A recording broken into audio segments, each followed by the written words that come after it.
नमस्कार. कोविड-19 काळजी आणि उपाय या विशेष कार्यक्रमामध्ये आपलं स्वागत. आजच्या कार्यक्रमाचा विषय आहे कोरोनासाठी संचारबंदी, आरोग्यासाठी सुवर्ण संधी. मुळात आरोग्य रक्षणासाठी एवढा खटाटोप कशासाठी? त्याची गरजच काय? कारण चांगलं आरोग्य असेल तर आपल्याला ज्या गोष्टी आयुष्यात सर्वाधिक आवडतात त्या गोष्टी करण्याची क्षमता आणि शक्ती या चांगल्या आरोग्यातून मिळते.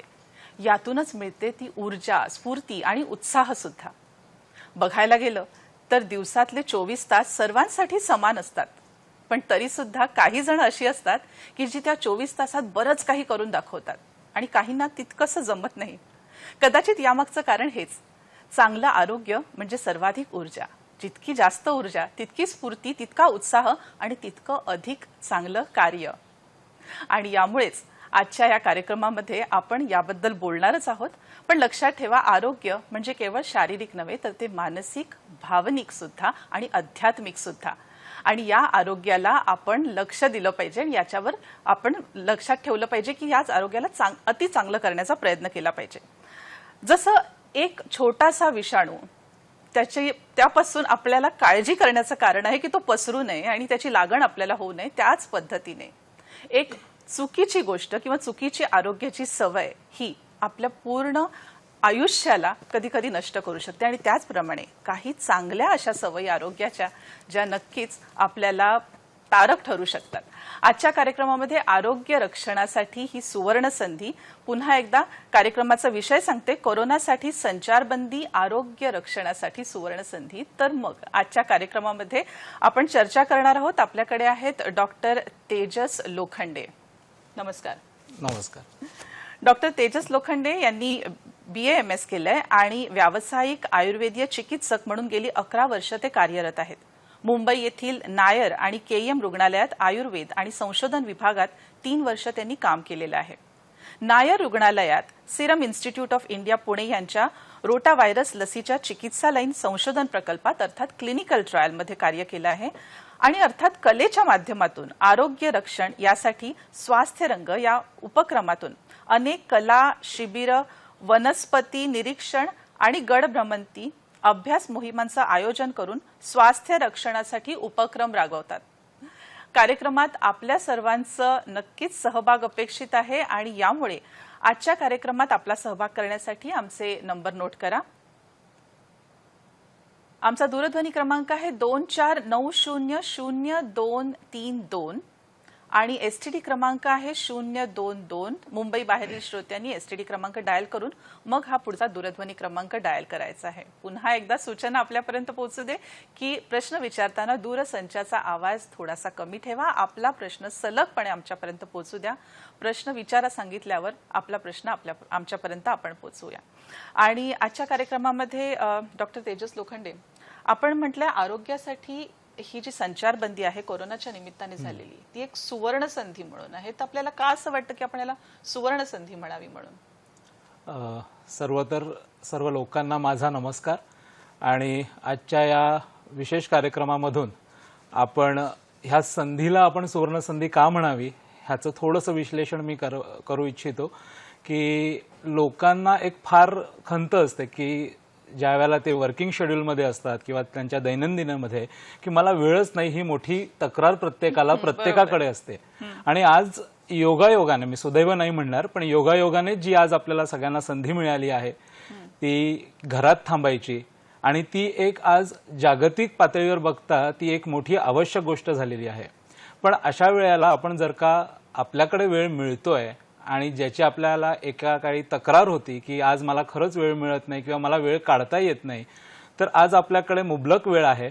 आणि या वेळेला आपल्याला कसं सोनं करता येईल या वेळेचं, त्यासाठीच मला असं वाटतं की हा सुवर्ण काळ आहे, हा सुवर्ण संधीचा काळ आहे की आपण फक्त आपल्या योग्य गोष्टी राखून, योग्य गोष्टींचं नियमन करून घरीच राहून या शासनाने घेतलेल्या निर्णयाला दुजोरा देत स्वतःसाठीचा सुवर्ण संधी हा आपल्याला शोधायला पाहिजे. मग आपल्याला काय वाटतं की या दरम्यान कोणत्या कोणत्या गोष्टी केल्या पाहिजेत, कुठल्या कुठल्या गोष्टींवर लक्ष दिलं पाहिजेत? कारण सह्याद्री वाहिनीवर या कोविड-19च्या या विशेष कार्यक्रमामध्ये आम्ही नेहमीच काही ना काही सल्ले लोकांपर्यंत आणण्याचा प्रयत्न करत असतो, जे की वैद्यकीय क्षेत्रातलीही काही सल्ले आहेत. तर आपण आज इथे आलात तर आपल्याला काय त्यांना अधिक लाभ करून घेता येईल त्यामुळे? आता मुळात ज्या वेळेला सगळेजण घरात आहेत तर सगळ्यात पहिली सुरुवात इथूनच होते की घरामध्ये आपल्याला ज्या काही गोष्टी अवेलेबल आहेत या गोष्टींमध्ये, मग तिथे आहाराच्या आल्या, विहारांच्या आल्या, बऱ्याचशा आपल्या हौशी मौजा असतात, तर या गोष्टींचा आपण आराखडा घेऊन आपण आपल्या उपलब्ध असलेल्या गोष्टींना आपण कसं आनंदित राहायचंय हे पहिलं प्रत्येकाने शोधायचं आहे. आणि कुठल्याही कारणाने विनाकारण जे आपल्याला प्रशासन सांगतंय की घरीच थांबा, सुरक्षित थांबा, या गोष्टींसाठी आपल्याला पालन करायचं आहे. आणि यामधून आपल्याला जसं म्हटलं की आज बरंच आपल्याला पाहायला मिळतं की लोक अगदी काही ना काहीतरी क्षुल्लक कारण काढून बाहेर जात आहेत आणि लोक फिरत आहेत. तर हे सगळं न करता आपण घरामध्येच थांबून, आपण ज्या वेळेला घरात थांबतोय तर घरात थांबणं म्हणजेच झोपणं, उठणं, खाणं, पिणं, हे ज्या काही सगळ्या बारीक सारीक गोष्टी आहेत या सगळ्या गोष्टींवरती आपल्याला थोडंसं शास्त्राच्या पद्धतीने किंवा हे सगळं आपल्याला आरोग्यदायक कसं करता येईल याच्यावरती आपल्याला थोडासा विचार करायला हवा. बरं, आपल्याला एक फोन येतोय. नामदेव वानखेडे यवतमाळहून त्यांनी फोन केलाय. प्रश्न विचारा. Hello madam. नमस्कार, बोला. नामदेव वानखेडे बोलता येत ना. बोला. प्रतिकार शक्ती वाढवासाठी कोणता आहार घ्यायला पाहिजे मॅडम? बरं, एवढाच प्रश्न आहे आपला? आणि सरांना माझा हा प्रश्न आहे, झोप खूप कमी आहे, तर आयुर्वेदिक मध्ये अशी कोणती औषधी दवा का झोप निस्काळजी अशी लागली पाहिजे अशी दवा कोणती? आपलं वय किती आहे नामदेवजी? माझं वय 39 वर्ष आहे मॅडम. बरं बरं, धन्यवाद. प्रतिकार शक्ती वाढवण्यासाठी काय केलं पाहिजे, इम्युनिटीसाठी काय केलं पाहिजे? प्रत्येकाला वाटतं की इम्युनिटी वाढवली पाहिजे, पण ती नक्की कशी वाढवली पाहिजे? तर आहाराबद्दल आपण नक्की बोलू शकतो. त्यांनी दोन गोष्टी घेतल्या, एक तर आहार आणि झोप, त्यामुळे दोन्ही मला वाटतं पूरक आहेत. तर पहिला जो प्रश्न आहे की आहार, तर एकंदरीत आपण व्याधी प्रतिकार क्षमता वाढवण्यासाठी प्रत्येक वेळेलाच आपल्याला औषधांचीच गरज लागते असं नाहीये. ज्या पद्धतीने आपला आहार आहे तो संतुलित असावा, तो सुपाच्य आहार असावा आणि वयोमानाप्रमाणे आपल्याला जसं पचन होत आहे त्या पद्धतीने आपण आहार जो आहे तो घ्यायला पाहिजे. त्याचसोबत आपण जे काही आहार खातोय ते आपलं पूर्वीचं अन्न पचलंय का हे पाहूनच पुढचं अन्न जे आहे ते आपण सेवन केलं पाहिजे. म्हणजे अध्यसन ज्याला आपण म्हणतो की एकदा जेवल्यानंतर पुन्हा काहीतरी खात राहणं, आणि हे वर्क फ्रॉम होम किंवा लॉकडाऊनच्या काळामध्ये जे आपण पाहतो की लोक घरी आहेत त्याच्यामुळे काही ना काहीतरी सतत चरत राहणं, ज्याला आपण माकड खाद्य म्हणतो, तर अशामुळे आपल्याला प्रतिकार क्षमता ही मुळात कमी होण्यासाठी मदत होऊ शकते. त्यामुळे अशा सगळ्या आहाराचं संतुलन आपल्याला ठेवणं गरजेचं आहे, जेणेकरून प्रतिकार क्षमता ही कमी न होता आपल्याला थोडीशी वाढायला नक्कीच मदत होईल. आणि जो त्यांनी दुसरा प्रश्न निद्रेसंदर्भातला विचारलाय तो निद्राच्या संदर्भात मी असं सांगेन की आपल्याकडे आयुर्वेदशास्त्रामध्ये निद्रा म्हणजे झोप ही वर्णन करताना अनेक प्रकारांची निद्रा सांगितली आहे. तर त्यातनं सध्या जी आपल्याकडे गरज आहे की आता आपण सगळे घरीच आहोत आणि आपलं बाहेर जाणं किंवा बाहेर काम करणं जे आहे हे शारीरिक श्रम जे आहेत हे थोडे कमी झालेले आहेत किंवा काहींचे अगदीच कमी झालेले आहेत.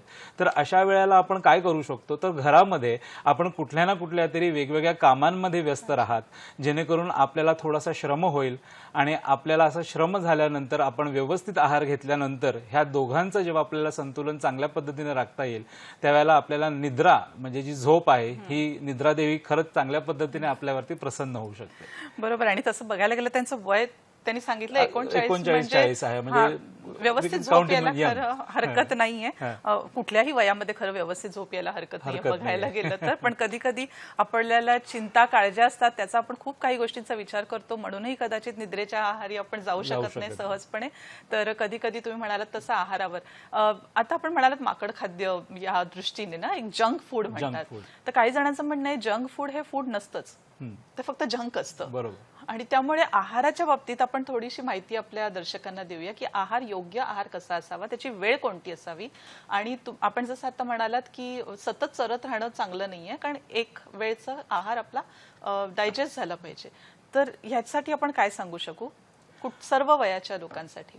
आता हे सांगण्यापूर्वी मी एक उदाहरण सांगू इच्छितो की जर का आपण निसर्गाला पाहिलं किंवा निसर्गामध्ये आपण थोडंसं निरीक्षण केलं की आता हा लॉकडाऊनचा जो विषय आहे त्या लॉकडाऊनमध्ये फक्त मनुष्य प्राणी हा फार विचार करतोय लॉकडाऊनचा, पण आजही कावळा, चिमणी, मैना आपल्या दारात किंवा आपण आपल्या खिडकींमधनं आपण बऱ्याचशा ज्या कधी ऐकलेले नव्हते असे किलबिवाट ह्या सगळ्या पक्ष्यांचा आपल्याला ऐकायला मिळतो. आणि त्यांनी जो कधीही नियम सोडलेला नाहीये, जो आहे निसर्गाशी एकरूप राहण्याचा. जसं बघायला गेलं की सूर्योदयाच्या नंतर, सूर्य उदय झाल्यानंतर हे लोक आपलं बस्तान घेऊन अन्नाच्या शोधात बाहेर पडतात, छान खातात. आणि दुपारच्या वेळामध्ये बघायला गेलो तर जिथे खूप कडक ऊन असतं त्यावेळेला हे लोक आपल्या घरट्यात कोपऱ्यात शांत बसतात.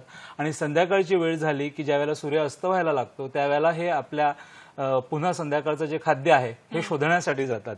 यावरून आपण जर का थोडंसं आपल्या ग्रामीण जीवनशैलीकडे बघितलं तर आजही मला वाटतं प्रत्येकाच्या गावी किंवा साधारण आजी आजोबा ह्या पिढींमध्ये सकाळी लवकर उठणं, चांगला छान सकस असा स्वयंपाक करून एकतर न्याहारी घरी करायची किंवा शेतात जाऊन करायची.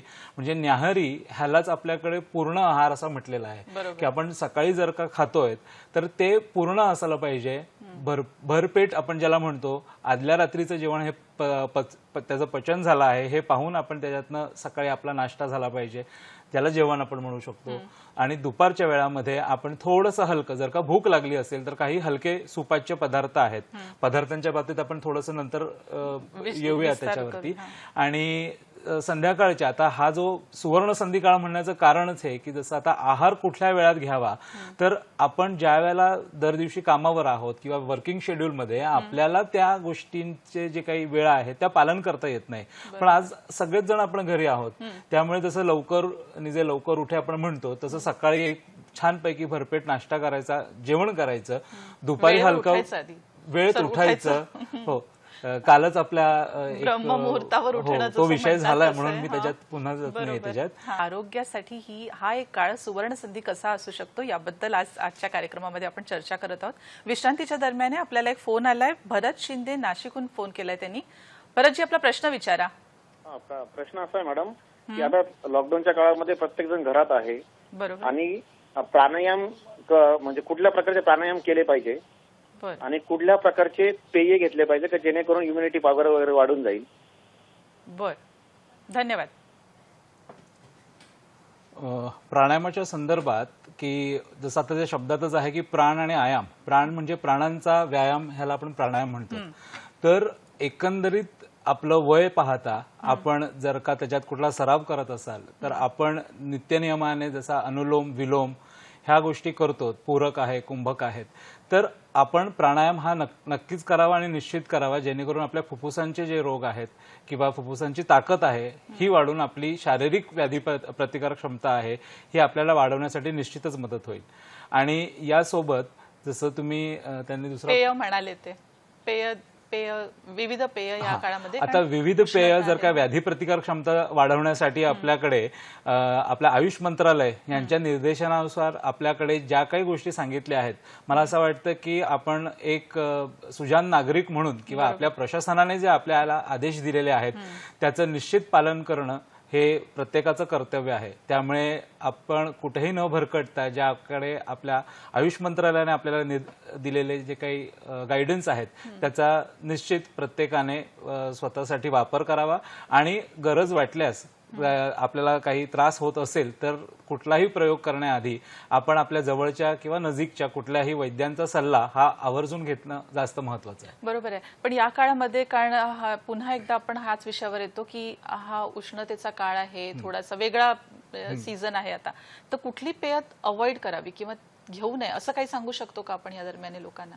हा, आता सध्याचा जर का आपण ऋतू बघितला तर जसं आपण आता वसंत ऋतूचर्या म्हणतो की आता पण जसे आता आपल्याला लक्षणं दिसत आहेत की थोडासा वसंत ऋतू आणि ग्रीष्म ऋतू सुरू झालेला आहे, की नेमकं ह्यामध्ये आपल्या शरीरामध्ये आता बाहेरच्या वाढलेल्या उष्णतामुळे बऱ्याच जणांना थोडंसं घशामध्ये खवखव होणं किंवा तोंडामध्ये पाणी सुटणं किंवा कफ जो आहे हा येणं. आता हा निसर्ग नियम आहे की जशी म्हणजे निसर्गात उष्णता वाढते त्याच पद्धतीने शरीरात जो गोठलेला कफ आहे हा थोडासा वितळतो आणि तो आपल्या मार्गांनी बाहेर येण्याचा प्रयत्न करतो. त्यामुळे आपण या काळामध्ये आपण कुठलेही थंड पेय, म्हणजे आपण थंड फळांचा आस्वाद जो आहे की ज्यामध्ये कलिंगड आहे, द्राक्ष आहे, डाळिंब आहेत, अशा फळांचा फळांचा जो काही आहार आहे किंवा फलांचं सेवन आहे ते नक्कीच करावं, पण फ्रीज मधलं गार पाणी पिणं आणि त्या गार पाण्यापासून निर्मित वेगवेगळे जे आपण पेय, सरबत, त्यात कोल्ड्रिंक्स जे आले की ज्यामुळे आपल्या पोटामध्ये एरेटेड ड्रिंक्स जे आहेत हे विशेषतः प्रत्येकानेच टाळले पाहिजे. बरोबर. आणि मला वाटतं आपल्याला उत्तर मिळालं असेल. आपण थोड्या वेळापूर्वी आहाराची वेळ याबद्दल बोलत होतो आणि तुम्ही म्हणाला तसं न्याहारी म्हणजे एक पद्धतीने पूर्ण जेवणच असल्यासारखं असतं, तर याबद्दल आपण थोडं पुढे सांगूया. ह्या काळाला सुवर्ण संधी करण्यासाठी आपण प्रत्येक जण काय प्रयत्न करू शकतो की आपण सकाळी लवकर उठून आपले नित्य नियम जे आहेत ते सगळे आंघोळ वगैरे आवरून छानपैकी मस्त भोजन असं ते सकाळचं जेवण करायचं, नाश्ता करायचा आणि दुपारच्या वेळात जर का गरज लागली किंवा भूक लागलीच तर काहीतरी हलकं फुलकं जसं आपण पराठे आहेत किंवा घावणे आहेत किंवा अगदी एखादी पातळ खिचडी किंवा अगदी तेवढी भूक नसेल तर थोडंसं ताक अशा पद्धतीने पेय किंवा फळ आहार आपण थोडासा मधल्या वेळात जो आहे तो दुपारच्या या उष्ण काळामध्ये आपण घेऊ शकतो. आणि संध्याकाळी आता हे जे मेट्रोपॉलिटन सिटीज आहेत आपल्या की ज्याच्यामध्ये मुंबई आहे, पुणे आहे आणि त्यासोबत ग्रामीण भागामध्ये पण सूर्यास्ताच्या आधी किंवा सूर्यास्ताच्या जवळपास आपण रात्रीचा जे आहार आहे हा त्यावेळेला घेतलात तर आपल्याला उशिरा जेवण झाल्यानंतरचे होणारे बरेचसे विकार हे दूर ठेवता येतील. आणि नक्कीच लवकर जेवल्यानंतर आपल्याकडे खूप सारा वेळ आहे जो स्वतःसाठी आपल्याला वेगवेगळ्या गोष्टींसाठी वापरता येईल. आणि त्याच्यामुळे अशा पद्धतीने आपण आहाराच्या वेळांचं नियोजन केलंच तर नक्कीच आपण घेतलेला आहार हा खूप छान पद्धतीने म्हणजे त्याचं पचन होईल. पचन झाल्यानंतर थोडंसं शास्त्रामध्ये पुढे जाऊन त्याच्यातलं धातू परिपोषण जे आहे हे चांगलं होईल आणि आपल्या शरीरातले सर्वच धातू हे चांगल्या पद्धतीचे, चांगल्या क्वालिटीचे निर्माण करायला ही आहाराची जी वेळ नियोजन आहे ही आपल्याला नक्कीच सगळ्यांना मदत करेल. बरोबर. काही जणांच्या बाबतीत खास करून आता हा शहरातला प्रकार आहे की काही याबद्दलही विचार केला जाऊ शकतो, पण संध्याकाळी 5:30-6ची जी वेळ असते त्याला प्रचंड भूक लागते. म्हणजे असं असतं की समोरचा कोणी दिसेल तर त्याच्यावरही मीठ टाकून आपण खाऊ इतकी भूक लागलेली असते आणि ती वेळ नेमकी जेवणाची नसते, कारण रात्रीचं जेवण थोडंसं पुढे असतं, दुपारचं जेवण केव्हाच झालेलं असतं. तर ही बरोबर वेळ आहे का खाण्याची आणि ते खाल्लं पाहिजे की काही पेय घेतलं पाहिजे? नाही, आता हे वर्क आपण जेव्हा ऑफिसमधनं वगैरे घरी येतो त्यावेळेला हा विचार केला तर आपण थोडंसं शाळेकडे जाऊया. पण शाळेतून बाहेर पडताना कसं शाळेतून मुलं बाहेर पडायला लागली की मग ते बाहेर असलेले जे काही काउंटर्स आहेत त्या मग तिथे ती घेण्याची एक सवय लागलेली असते आणि त्याच पद्धतीने आपण ऑफिसमधनं घरी जाताना काहीतरी खाल्लं पाहिजे. त्याचं दुसरं कारण असंही असू शकतं की बरेच जण हे ऑफिस आणि घर ह्या अंतरामध्ये खूप वेळ जाण्यासारखं असतं, त्यामुळे घरी जाऊन पुन्हा दुसऱ्या गोष्टी करणं, काम करणं, जेवण स्वयंपाक करणं आणि त्याच्यानंतर खाणं, यामुळे बाहेर ह्या ज्या काही गोष्टी खाल्ल्या जातात. आता हा मुद्दा आपण घरात राहून जर का विचार करायचा झाला तर त्याच वेळेला लोक साधारण म्हणजे आम्ही 5:30-6ला नाश्ता झाला पाहिजे किंवा चहा आहे तर चहात काहीतरी बुचकळून खायला पाहिजे. तर जसं मी मगाशीच म्हटलं की आहाराच्या योग्य वेळा हे आपल्याला स्वतःला कळल्या पाहिजेत. आपण आहार घेत असताना शरीराला स्वतःहून विचारलं पाहिजे, कारण शरीर हा स्वतः आपल्याला उत्तर देतो की आपण पुढचा आहार घ्यायचा की नाही, आधीचं खाल्लंय की नाही, ते हे पचलंय की नाही. आणि एक सर्वसाधारण नियम जो आपण थोडक्यात असं सांगू शकू की अगदी आपल्याला त्यातनं कळत नसेल की आपलं पचन व्यवस्थित झालंय की नाही तर अंदाजे कमीत कमी 4 ते 4.5 तास आपण 2 जेवणांच्या मध्ये ही वेळ राखून ठेवली पाहिजे. कुठल्याही खाण्यासाठी केवळ जेवणासाठी म्हणजे कोणत्याही 2 प्रकारच्या खाण्यामध्ये 4 ते 4.5 तासांचा अवधी गेला पाहिजे तर तुमची पचन संस्था व्यवस्थित राहते आणि खाल्लेलं अन्न व्यवस्थित पचतं. हे सर्व वयोगटातील लोकांसाठी लागू आहे? हो, साधारण सर्वच वयोगटांसाठी. फक्त लहान मुलांसाठी कसं होतं की आता ते फार क्रिएटिव्ह असतात, फार चंचल असतात, म्हणजे इथून तिथून सैराभैरा पळत असतात. म्हणजे आताही लॉकडाऊनमध्ये मुलं इथे उड्या मार तिथे उड्या मार असं करत जर का त्यांना त्यांचं पचन चांगलं होत असेल आणि त्यांना जर का भूक लागत असेल तर ही एक खूप छान लक्षण आहे. फक्त ती भूक आहे की ती काहीतरी टाकायचं आहे तोंडात, जसं मी मगाशी माकड खाद्य म्हटलं, हे फक्त चाचपवून त्यांना काय आपण छान पद्धतीने आरोग्यदायी असं देऊ शकतो जे त्यांना म्हणजे आता बरंचसं बाहेरचं बंद झालंय मिळायचं. तर हे एक चांगली गोष्ट आहे की यातनं आपण ह्या लहान मुलांची एक चांगली पिढी आपण त्यांना ह्या गोष्टींशी कोरिलेट करून त्यांना आपण चांगली सवय लावू शकतो. बरोबर आहे.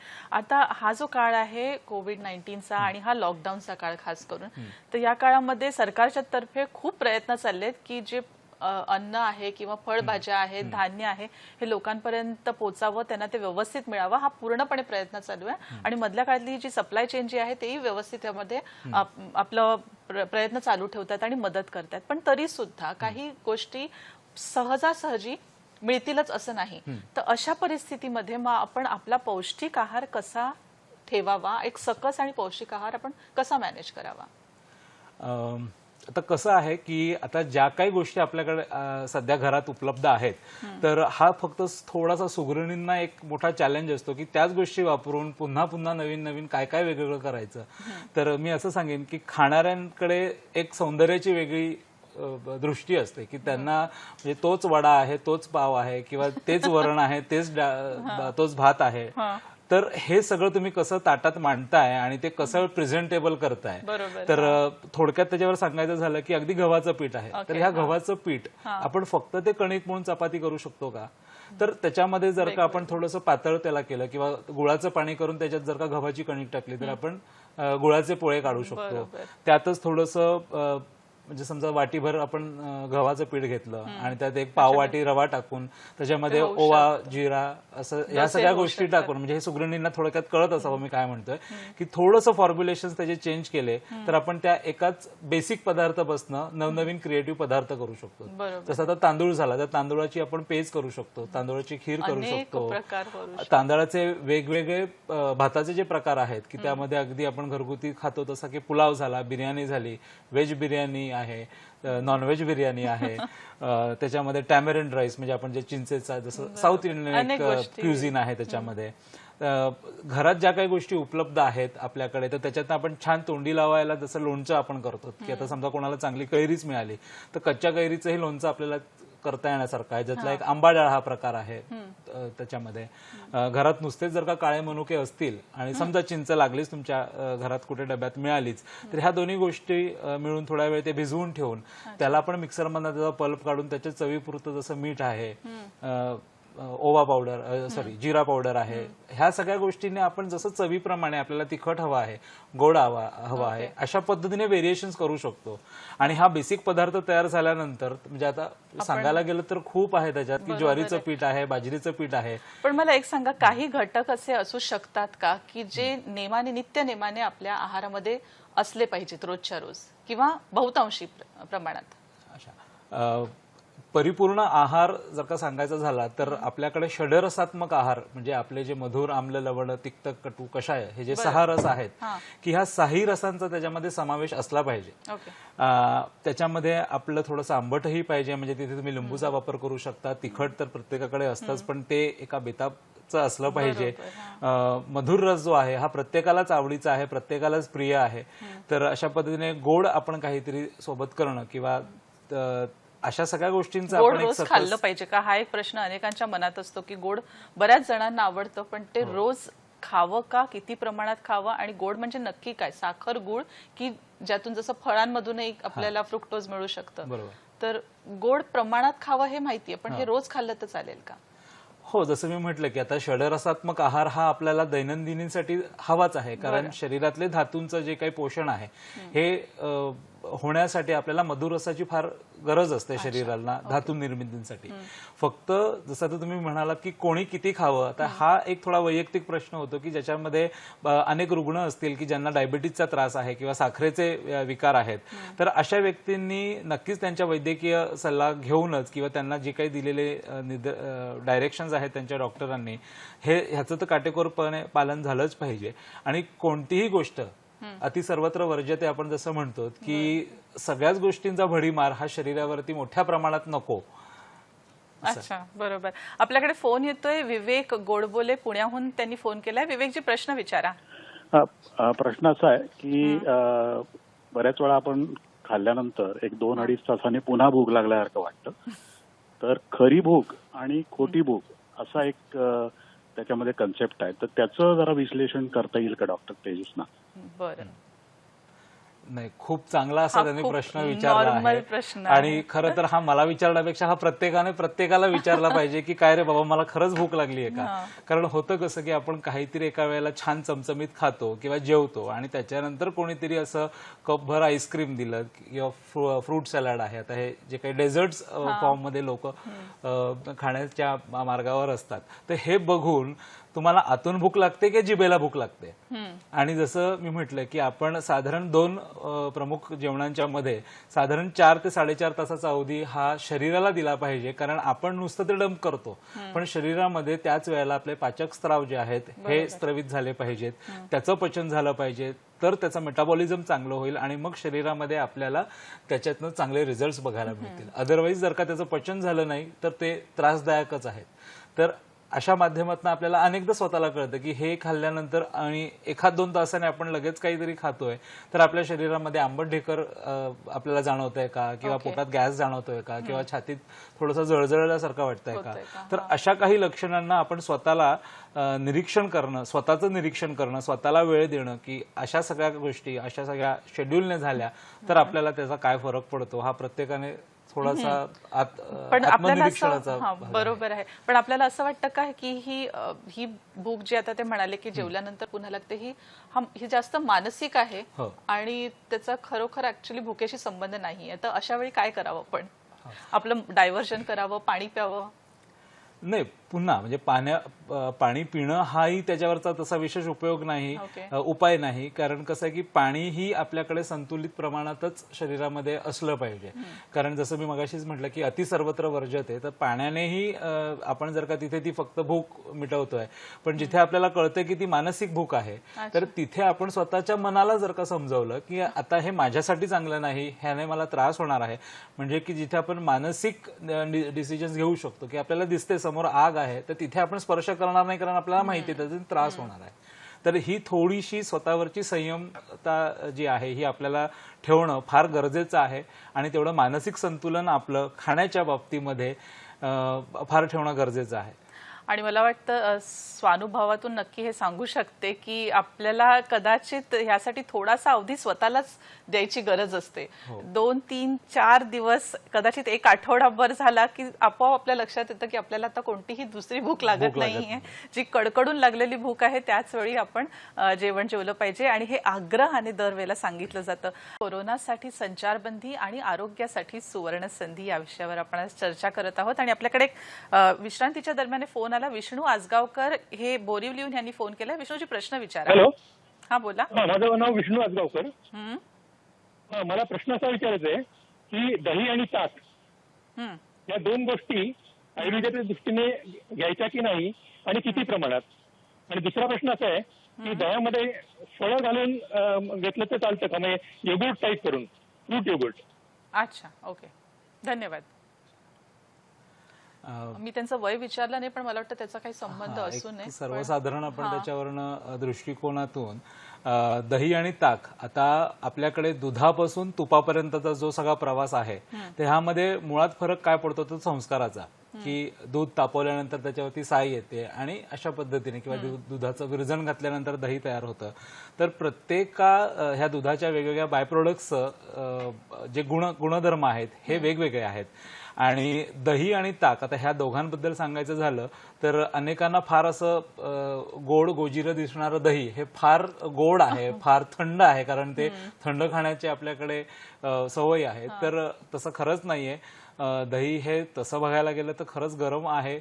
त्याच्यामुळे जर का ते व्यवस्थित पचन त्याचं नाही झालं तर आपल्याला आम्लपित्त किंवा ऍसिडिटी जी आहे त्याचा जास्त त्रास होतो.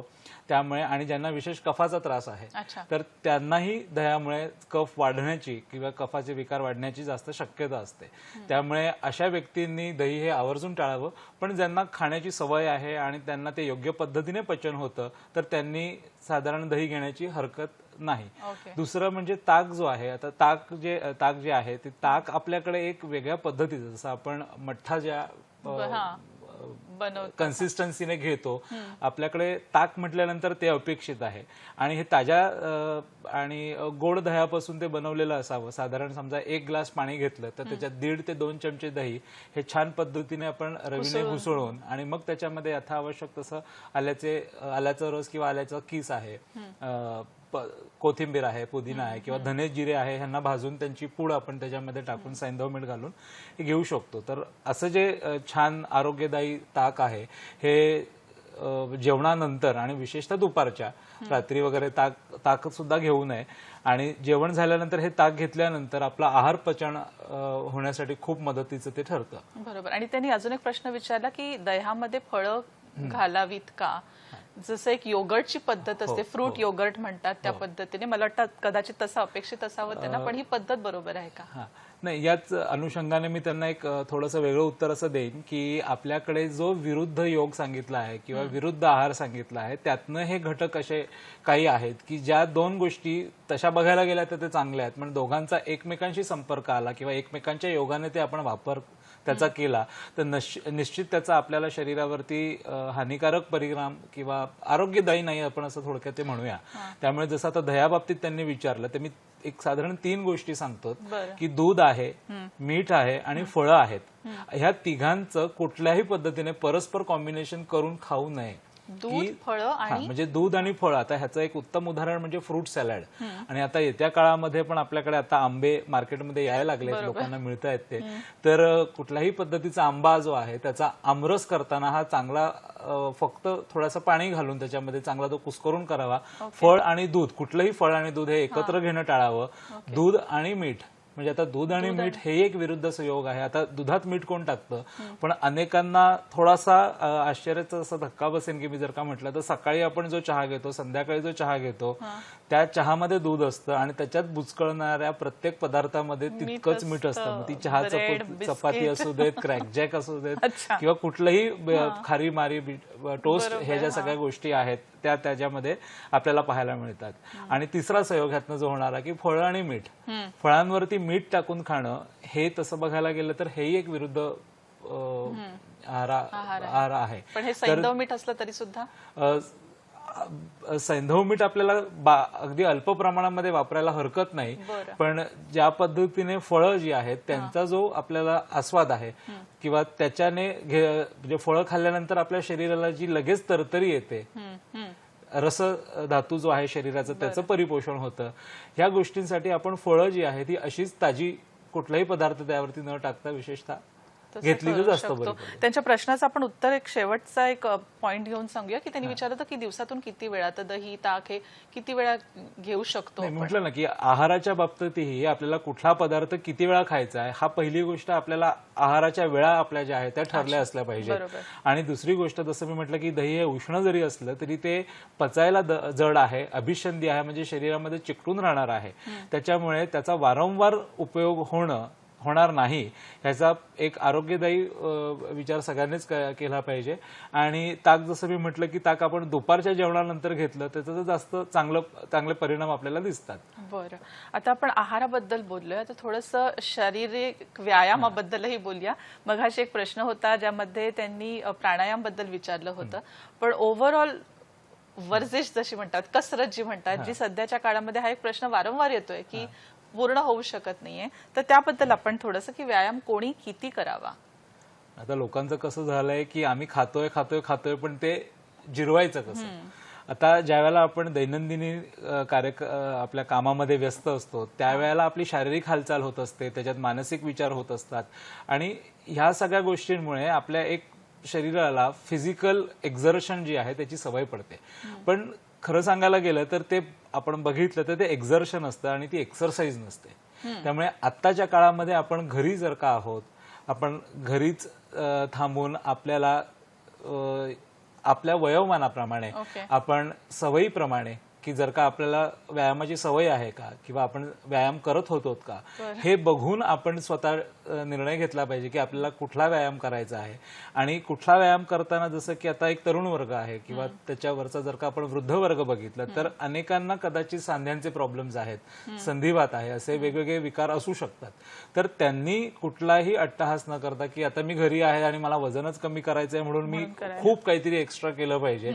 म्हणजे शरीरामध्ये आपण जे काही निर्माण करतो आहोत त्याचे म्हणजे डायजेशन होणं आणि योग्य पद्धतीने त्याचं डायजेशन होणं आणि त्याचंच परिणमन आहे हे व्यायामाच्या माध्यमातून आपण प्रत्येकाच्या वयोमानाप्रमाणे आणि ज्यांना जर का कोणी विकार असेल तर त्यांनी त्यांच्या वैद्यांच्या सल्ल्याने, कारण कसं आहे की सांधेवात आहेत तर त्यांनी कुठलंही आसन आणि ह्या सगळ्या गोष्टी करताना त्यांचा त्रास वाढणार नाही याकडे त्यांचा विशेष कल असला पाहिजे. बरोबर. आता सध्या वर्क फ्रॉम होमच्या दरम्याने कामाकडे तर लक्ष आहेच, पण त्याचबरोबर कधी कधी डेस्कटॉप समोर आहे, लॅपटॉप आहे, कधी मोबाईलवर आहेत आणि यामुळे अनेकांना पाठदुखीचाही त्रास जाणवतोय जो कदाचित केवळ वर्क फ्रॉम होम पासून सुरू झालेला नाहीये. त्याची सुरुवात आधी झालेली आहे पण या लॉकडाऊनच्या काळामध्ये त्यांना अधिक ते जाणवायला लागले आहे. तर त्याबद्दल काही उपाय आपण सांगू शकू? आपण व्यायामाबद्दलच बोलतोय त्यामुळे. आता जसं मी म्हटलं की आता त्या व्यायाम प्रकारांमध्ये आपण सर्व शरीराला एक चालना मिळेल अशा पद्धतीने एक सूर्यनमस्कार आहे जो सर्वांनी जर का त्याचा प्रॅक्टिस जर का केली आणि ते हळूवार पद्धतीने आपल्याला जसं अंगी वळण पडेल त्या पद्धतीने त्याचे आवर्तन करणं ही फार उपयोगाचं आहे की तो एक सर्वांगीण आपला शरीराला मिळणारा असा व्यायाम प्रकार आहे. आणि वर्क फ्रॉम होम म्हणताना आपण जर का एकाच जागी बसून काम करत आहोत तर आपलं शरीराचं पोश्चर हे काय आहे हे आपल्याला प्रत्येकाला ध्यानी ठेवणं फार गरजेचं आहे. कारण ज्या वेळेला आपण ऑफिस ॲम्बियन्स मध्ये असतो तर त्या ऑफिसमध्ये आपण एका विशिष्ट चेअरवरती, एका विशिष्ट उंचीच्या टेबलवरती अशा पद्धतीने आपण बसलेलो असतो. तर शारीरिक व्याधी होणार नाही याच्यासाठी आपण अशाच पद्धतीने घरीही आपण एखाद्या टेबल खुर्चीवरती बसून किंवा मग विनाकारण उगाच गादीवरती लोळत तो लॅपटॉप पोटावरती घ्यायचा आणि मग तो दिसत नाही म्हणून मग आपण डोळे वर खाली करायचे, अशा पद्धतीने कुठेही शारीरिक इंद्रिय जी आहेत त्याच्यावरती ताण येणार नाही हे बघायचं. आणि घरी काम करत असताना आपण साधारण पाऊण एक तासाने थोडासा ब्रेक घेणं फार गरजेचं आहे की एकाच जागी सतत शरीराला बसवून ठेवणं. आणि अशा वेळेला होतं कसं की आपण काम करत असताना बऱ्याचदा आपल्याला मल मूत्र यांचे वेग आलेले असतात पण ते काम करत असताना आपण त्याच्याकडे दुर्लक्ष करतो.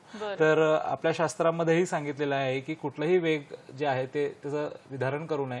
आपण त्या म्हणजे मलमूत्र आहे ते आलं तर आपल्याला विसर्जन करून एक छोटासा राऊंड मारून, फक्त राऊंड मारून, म्हणजे किचनमध्ये काय शिस्त आहे किंवा काय अजून चाललंय, कुठल्या डब्यात काय आहे हे सगळं न शोधता ज्या जागी काम करत होता तिथेच पुन्हा येऊन बसायचं आणि आपलं जे वर्क फ्रॉम होम आहे ते वर्क फ्रॉम होमच करायचं, चालू ठेवायचं. आणि लक्षात ठेवा की आपलं पोस्चर हे नेहमीच आपण मॅनेज करता आलं, मेंटेन करता आलं पाहिजे आणि त्यातूनच मध्ये ब्रेक घेणं हे अत्यंत जरुरी आहे. ह्या सवयी जर आता तुम्ही लक्षात आल्या नसेल आणि आता लावू शकत असाल तर पुढे उद्या कामावर जाताना सुद्धा या सवयी आपल्यासाठी अत्यंत महत्त्वाच्या ठरू शकतात.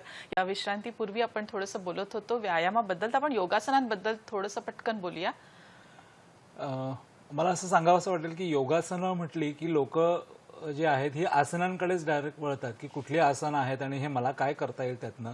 पण खरं सांगायचं गेलं तर योग ह्या शब्दाची उत्पत्तीच खूप मोठी आहे की आपल्याकडे अष्टांग योग जो सांगितला आहे आणि त्यामध्ये प्राणायाम जो आहे हा 3ऱ्या क्रमांकावरती, आसन जे आहेत हे 3ऱ्या क्रमांकावर, त्याच्या आधीचं जे आहे ते यम नियम. आता ह्याचा अर्थ काय तर यम म्हणजे संयम, मनाचा संयम हा स्वतःवरती असला पाहिजे. काही आपल्याकडे स्वतःला लावलेले नियम असले पाहिजेत. ह्या दोघांचं ज्या वेळेला संतुलन आपण राखतो त्याच्या पुढे आपण जातो तो आसन करण्यासाठी आणि मग त्याच्या पुढची क्रिया आहे ती प्राणायाम.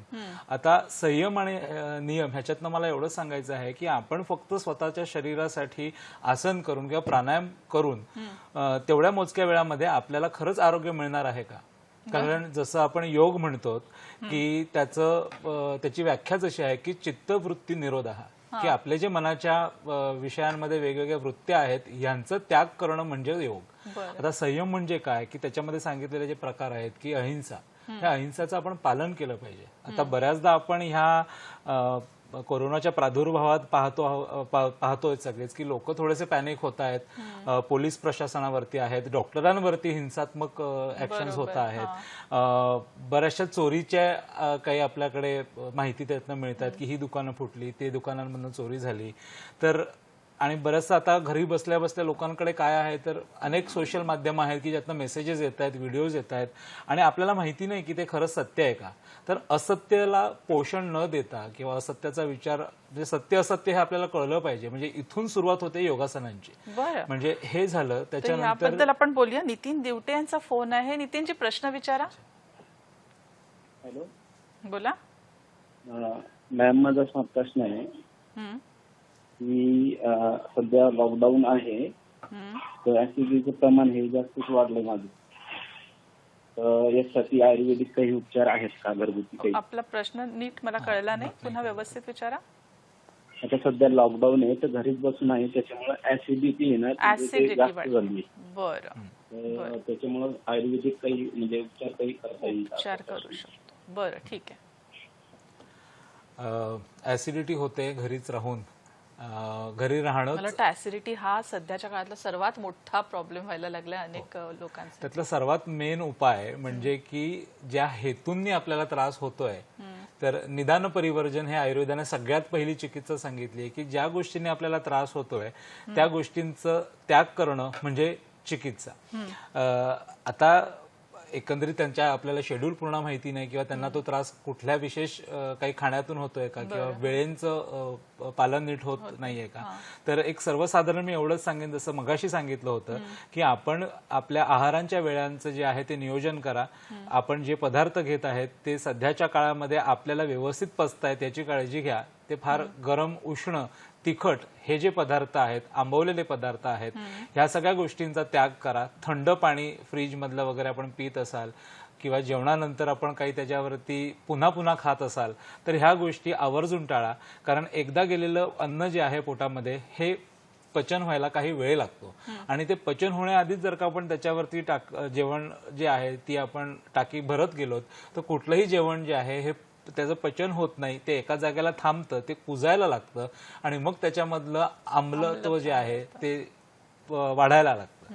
त्यामुळे निश्चित तुम्ही थोडंसं स्व आत्मनिरीक्षण करून त्याच्यातनं आपल्याला कुठल्या गोष्टी आहारामध्ये बदलायला हव्यात, विहारात बदलायला हव्यात, ह्या गोष्टी आपण केल्या तर नक्कीच आपल्याला पण काही आपण इमिजिएटली काही चोरणं किंवा असं काही सांगू शकतो का की ऍसिडिटी झाल्या काही घेतलं तर बरं वाटेल त्यांना, असं काही शक्य आहे का?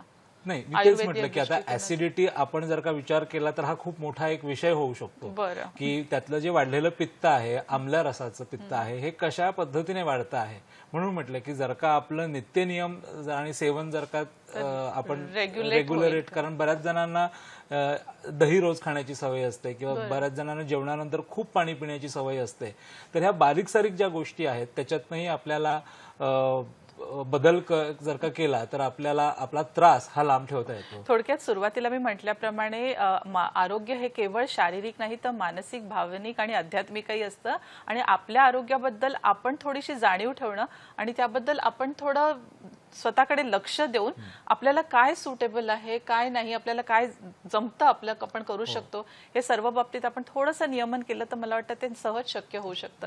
योगासनांबद्दल डॉक्टर आपण म्हणत होतात की कशा पद्धतीने योग मध्ये आसन हे खूप नंतर पुढच्या स्टेजला येतं. त्यामध्ये जसं मी उल्लेख केला की यम आणि नियम. यम म्हणजे संयम. तर आपण स्वतःचा म्हणजे मनावरती संयम असला पाहिजे की कुठल्याही पद्धतीने आपण चोरीचा विचार की आपण हे चोरूया किंवा आता आज बऱ्याच जणांना आपण दोन वर्ग बघतो की एकाला मुबलक मिळतंय, काही माध्यमात आपण फोटोजही बघतो की आज मी हे केलं, आज मी ते केलं, छान छान रेसिपीज करून पाठवतायत. पण एक सामाजिक भान म्हणून आपण बघताना की असाही आपल्याकडे वर्ग आहे की ज्याला खाण्याचे आज हाल होत आहेत. तर अशा सगळ्या म्हणजे आपल्याला मिळत आहे आपण दुसऱ्याकडनं ओरबडून घेणं, ह्याच्या सगळ्या गोष्टी आहेत. खोट्याने ह्या गोष्टी करणं म्हणजे शारीरिक आणि मानसिक शुद्धी असणं आणि मग शरीराला आपण चांगल्या आसनांकडे वळवणं. आणि पुन्हा मी ते सांगेन की आसन आपल्याकडे वेगवेगळे आहेत. बैठे आसन आहेत, उभे राहून करायचे आसन आहेत, काही झोपून करायचे आसन आहेत.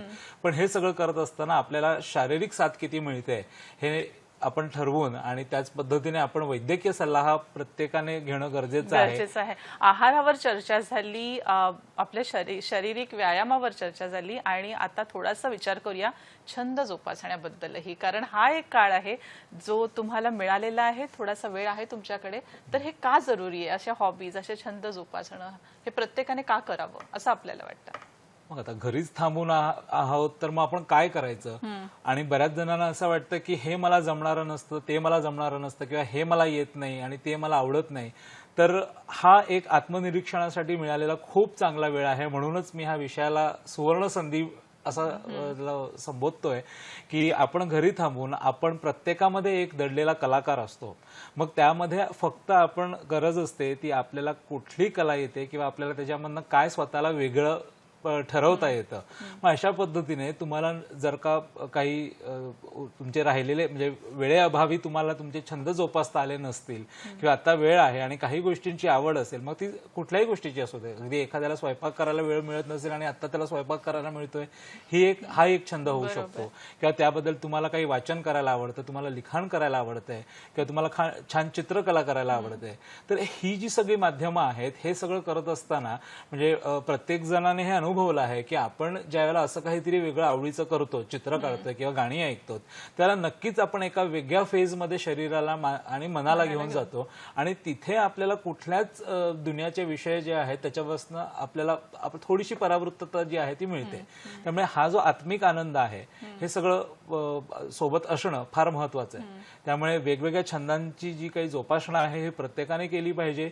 दुसऱ्यांचे जे छंद आहेत त्या छंदांना चांगला उत्स्फूर्त प्रतिसाद देऊन त्यांचं कौतुक करून आणि त्याच्यातनं आपल्याला काय वेगळं करता येतंय का, हाही एक चांगला कल प्रत्येकाकडे आता या वेळामध्ये आहे की ज्याचा आपण सगळेच जण छान सुवर्ण संधीचा लाभ घेऊ शकतो. आणि पुढच्या कुठल्याही क्षणाची वाट न बघता आता या क्षणाला आपल्याला जे वाटत होतं की आपल्याला करायचं आहे, करावंसं वाटतंय, मला वाटतं एक नोंदवही घेऊन त्यामध्ये नोंद करावी आणि लगेच सुरू करावं की आपल्या छंदासाठी. पण हे सर्व जोपासत असताना आपल्या आजूबाजूच्या परिसरातल्या किंवा घरातल्या आपल्या लोकांशी आपण कसा संवाद ठेवावा? आता कसं आहे की प्रत्येकाला घरात राहण्याची सवय असते असं नाही, पण आता सगळेच जण जे ह्या लॉकडाऊनच्या माध्यमातून एकत्र आले आहेत, हा सगळेच जण जो एक टीम वर्क ज्याला आपण म्हणतो अशा पद्धतीने सगळेजण मिळून ह्या उपक्रमाला एक चांगला निर्माण करू शकतात. की आता घरात बघायला गेलो तर आपल्याकडे आता वेगवेगळे जनरेशन्स आहेत. काही लहान मुलं असतील, काही टीनेजर्स असतील, काही तरुण असतील, काही वयोवृद्ध असतील, काही ज्येष्ठ मंडळी असतील. तर ह्या प्रत्येकाचा एक वेगवेगळा काल आहे आणि आज एक वेगळ्या काळामध्ये जर का सगळेजण एकत्र आले आहोत तर ह्यामध्ये सगळ्यात मोठी देवाणघेवाण होऊ शकते ती आपल्या विचारांची, आपल्या अनुभवांची. आणि ह्या सगळ्या गोष्टींमधनं आपण एकमेकांना आपण केलेल्या लहानपणीच्या मजा ह्या सगळ्या गोष्टी त्यांना छान सांगू शकतो. त्याच्याबरोबर करू शकतो. त्याच्याबरोबर आपण त्यांना खूप चांगल्या विचारांची देवाणघेवाण करू शकतो. लहानपणी खेळलेले गेम्स आहेत ते एकत्र खेळू शकतो आणि एकमेकांना चांगल्या सवयी किंवा एकमेकांचे जे काही परफॉर्मन्सेस आहेत, जसं मी म्हटलं की छंद जोपासणं म्हणजे घरात कोणीतरी करावं, त्याचं कौतुक दुसऱ्याने करावं आणि त्याच्याकडनं अजून उत्स्फूर्तपणे ते करून घेणं, ह्या सगळ्या गोष्टी वैचारिक मंथनाच्या अंडर आपल्याला ह्या सगळ्या एक फॅमिली गेट टुगेदर मधून ते नक्कीच करता येईल. मला वाटतं ही कल्पना मला खूप छान वाटते. वैचारिक मंथन करणं स्वतःसाठीही आणि इतरांसाठी हे खूप महत्वाचं आहे. कार्यक्रमाची वेळ जवळजवळ संपत आलेली आहे. आपण एका मिनिटात आपल्या दर्शकांसाठी टेक अवे पॉइंट्स जसं म्हणतो की आज त्यांनी काय आजच्या कार्यक्रमातून त्यांना आपण देऊ शकतो की हे त्यांनी आवर्जून केलं पाहिजे. आजच्या आढाव्यावरती मी एवढंच सांगेन, मी दोन गोष्टी सांगू इच्छितो की पाडगावकरांच्या मला एक सुंदर कविताच्या ओळी आहेत त्या आठवतात की सांगा कसं जगायचं, कणत कणत की हसत हसत गाणं म्हणत. आणि आपल्याकडे जो सध्या वेळ आहे तो नक्कीच आपण सदुपयोगी लावला पाहिजे, कुठेही कणत न बसता. कारण जे आपण करतोय हे एक देशकार्य आहे हे प्रत्येकाने लक्षात घेतलं पाहिजे. आज आपण घरीच थांबून आपण जे काही काम करतोय हे आपल्या सगळ्याच्या प्रशासकीय जे काही कर्मचारी आहेत, अनेक डॉक्टर्स आहेत, अनेक परिचारिका आहेत, त्यातनं स्वयंसेवक आहेत, वॉर्ड बॉईज आहेत, सफाई कामगार आहेत, पोलीस प्रशासन आहे, ही जी काही यंत्रणा आज आपल्या सगळ्यांसाठी राबवत आहेत ह्यांचं मला असं वाटतं की ह्यांचे आपण कधीच ऋण फेडू शकत नाही. त्यामुळे आता ज्या प्रती आपण ह्यांच्या प्रती आपण जी काही एक संवेदना भावना आपण जपतो आहोत ही या लॉकडाऊन नंतरही जपली पाहिजे. आणि एक मात्र की जे काही आपण या कोरोनाच्या या विळख्यातनं शिकत आहोत, ज्या काही गोष्टी आपल्याला निसर्गाने दाखवल्या आहेत की सगळं थांबतंय पण निसर्ग आजही तसाच फुलतोय, तसाच बहरतोय. तर उद्या ज्या वेळेला हा लॉकडाऊन संपेल आणि आपण एक वेगळ्या विश्वामध्ये जिथे आपणच कमी केलेला हा प्रदूषण आहे, आपणच एकंदरीत हा चांगला सुदिवस आपण निर्माण करतो आहोत, तो छान पद्धतीने आपण प्रत्येकाने जगला पाहिजे आणि छान उमेदाने निर्भीडपणे या परिस्थितीला आपण सामोरे जाऊन कुठेही त्याच्या नैराश्याच्या दबावाखाली न येता आपण एक चांगल्या उद्याची वाट ही नक्कीच सगळ्या बघू शकतो. ज्या पद्धतीने निसर्ग आज फुलतो आहे, चांगली आपल्याकडे बघतोय, त्याच पद्धतीने आपल्याला करू शकतो पण नक्की. त्यामुळे निसर्गाकडून प्रेरणा घ्या, आपल्या आजूबाजूला जे आहेत त्यांच्याकडून प्रेरणा घ्या. आनंदी राहा, उत्साही राहा, निरोगी राहा, स्वस्थ राहा आणि सर्वात महत्त्वाचं सुरक्षित राहा. आजचा कार्यक्रम इथेच संपूया. डॉक्टर, आपण इथे आलात, माहिती दिली, इतकं छान सुंदर बोललात, त्याबद्दल धन्यवाद.